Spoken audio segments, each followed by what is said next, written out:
আলাইকুম। Hello everyone, কেমন আছেন সবাই? আশা করি সবাই অনেক ভালো আছেন। আলহামদুলিল্লাহ, আমরাও ভালো আছি।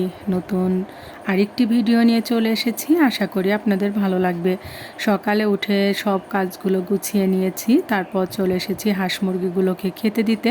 তো হাঁসগুলোকে ছেড়ে দিয়েছি, ওরা চলে গেছে বাগানের দিকে, আর এদিকে মুরগির বাচ্চাগুলোকেও খেতে দিয়ে দিলাম। আমার এই ঘরটাতে আসলে অনেক মুরগি ছিল। এর আগে আমি অনেক হাঁস মুরগি, মানে হাঁস বলতে আমি রাজহাঁস পুষি। এই হাঁসগুলো পোষা হয়নি তেমন একটা, তো মুরগি পুষি সব সময়। তো এবার এই হাঁসগুলো নিয়ে এমন এক জ্বালায় পড়েছি, আমি কোনো শাক সবজি কোনো কিছু লাগাতে পারছি না। যেটাই লাগাচ্ছি সেটাই ওরা নষ্ট করে ফেলছে, এজন্য আর পুষতে ভালো লাগছে না ওদেরকে। তো ওদেরকে খেতে দিয়ে দিয়েছি, দিয়ে আমি পুকুর পাড়ে একটু হাঁটতে চলে এসেছি। পুকুরটাতে পানি নাই, শুকিয়ে গেছে। আসলে আমাদের এদিকে তেমন বৃষ্টি হচ্ছে না, যার কারণে সব শুকিয়ে গেছে। এত গরম, মানে প্রচণ্ড গরম পড়তেছে। তো এই তো চলে এসেছি এদিকে। আর এই যে আমার এই রাস্তার চারপাশটাতে কিন্তু অনেক সবজি গাছ আমি লাগিয়েছিলাম এর আগে, এখন একটাও নাই, কারণ সবই হচ্ছে হাঁসে নষ্ট করে ফেলেছে। আর এই যে ফুল গাছটাও কেমন যেন হয়ে গেছে। আসলে এত গরমে হচ্ছে কোনো কিছুই যেন ভালো থাকছে না।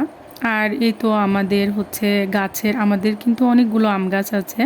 তো এই প্রথম, এই বছরের এই প্রথম আমাদের গাছ থেকে আম এই তো মানে পড়েছে, সকালে দেখতেছি। তো অনেক ভালো লাগলো দেখে যে গাছ থেকে মানে পাকা আম পড়েছে। আসলে গাছ পাকা আম বলে কথা। আর নিজেদের হচ্ছে বাড়িতেই, বাড়ির গাছ, তো প্রতিদিন এভাবে পড়বে, একবারে তো আর পারবো না। তো প্রতিদিন এভাবে পড়বে। আর এই প্রথম এই বছরের এই আম। তো আসলে আমাদের বাড়িতে যে আম গাছগুলো আছে সব আমগুলোই বেশ মানে মজার আম, মানে অনেক স্বাদ লাগে। তো আমগুলো ধুয়ে গুছিয়ে রেখে দিলাম, দিয়ে আমি এদিকে হালকা এই শরবতটা খেয়ে নিলাম। খেয়ে তারপরে হচ্ছে রান্না করব। তো মাংসটা হচ্ছে ভিজিয়ে রেখেছি, মাংসটা ভিজিয়ে দিয়ে আমি হচ্ছে রুটি বানিয়ে নিব।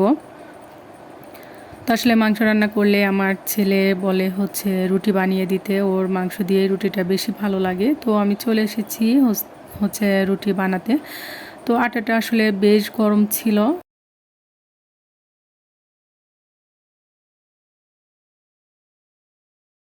তো আমার এদিকে আটাটা মাখা হয়ে গেছে। আটাটা মেখে নিয়ে আমি এদিকে হচ্ছে রুটি বানিয়ে নিব। তো আমি আগে সবগুলো এভাবে ছোট ছোট গোলাকার করে একবারে সবগুলো বানিয়ে নিব। এভাবে যদি সবগুলো আমি একবারে হচ্ছে বানিয়ে নিই, রুটিগুলো খুব মানে তাড়াতাড়ি হচ্ছে বেলা হয়ে যাবে। তো যার কারণে আমি এইটা হচ্ছে করে নিচ্ছি। আসলে আমার মতো করে হয়তো সব আপুরাই এমন করে, আর কাজগুলো সহজ করে করতে সব মেয়েরই ভালো লাগে। তো আমার মনে হয় যেন এভাবে যদি আমি আগে থেকে গোলাকার করে নিই, পরে বেলতে বেশ সুবিধা হবে। তো এই তো আমার সবগুলো হচ্ছে গোল করা হয়ে গেছে। তো আমি সবগুলো গুছিয়ে আবার এদিকে সাইডে রেখে দিচ্ছি, দিয়ে একটা একটা করে আমি রুটিগুলো হচ্ছে বেলে নিব। আসলে অনেক মনে হয় যেন পরিশ্রম লাগে এই রুটি বেলতে, এজন্য আর কি রেগুলার হচ্ছে বানানো হয় না। আর এখন যে গরম পড়তেছে, মানে সহজে আর রান্নার কাজে যেতে মন চাচ্ছে না। আর কি করব, ক্ষুধা তো লাগে, ক্ষুধা লাগলে তো রান্না করতেই হবে। তো এদিকে আমার এক এক করতে করতে সব রুটিগুলোই হচ্ছে বেলা হয়ে গেছে। এবার আমি ছেঁকতে চলে এসেছি। আর এদিকে আমার ছেলে মানে বলতেছে যে আম্মু ক্ষুধা লেগে গেছে, তাড়াতাড়ি দাও। আসলে আমার একটু লেট হয়ে গেছে আজকে, কারণ রাত্রে আবার বৃষ্টি হয়েছিল সারাদিন। এদিকে তো অনেক দিন ধরে বৃষ্টি নাই, হঠাৎ করে দেখি রাত্রে বেশ বৃষ্টি হয়েছে। তো সকালে উঠতে একটু লেটই হয়েছিল।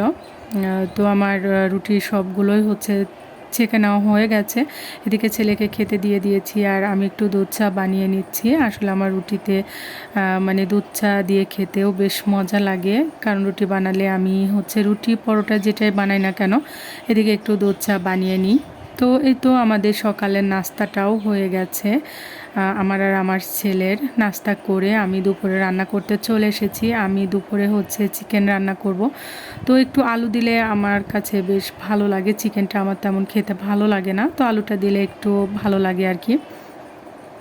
তো আমি আলুটা সুন্দর করে ভেজে নিয়েছি, ভেজে নিয়ে তারপর এদিকে মশলাগুলো এক এক করে দিয়ে আমি সুন্দর করে কষিয়ে নিয়েছি। মশলা থেকে যখন কষিয়ে নিয়ে তেল ছেড়ে দিয়েছে তখন আমি চিকেনটা দিয়ে দিয়েছি। চিকেনটা দিয়ে সুন্দর করে অনেকক্ষণ ধরে কষিয়ে নিয়েছি, নিয়ে তারপরে তো ঝোলের পানিও দিয়ে দিয়েছি। তো আমার রান্নাটা এদিকে কমপ্লিট করে নিয়েছি। দুপুরের রান্না এটা। তো রান্নার শেষে আমি এখানে একটু ভাজা মশলাও দিয়ে, ভাজা গুঁড়ার যে মশলাটা সেটাও দিয়ে দিয়েছি। তো আমার ভিডিওটি আজকের মতো এ পর্যন্ত। সবাই সুস্থ থাকবেন, ভালো থাকবেন। নতুন ভিডিওতে আবারও দেখা হবে। আল্লাহ হাফেজ।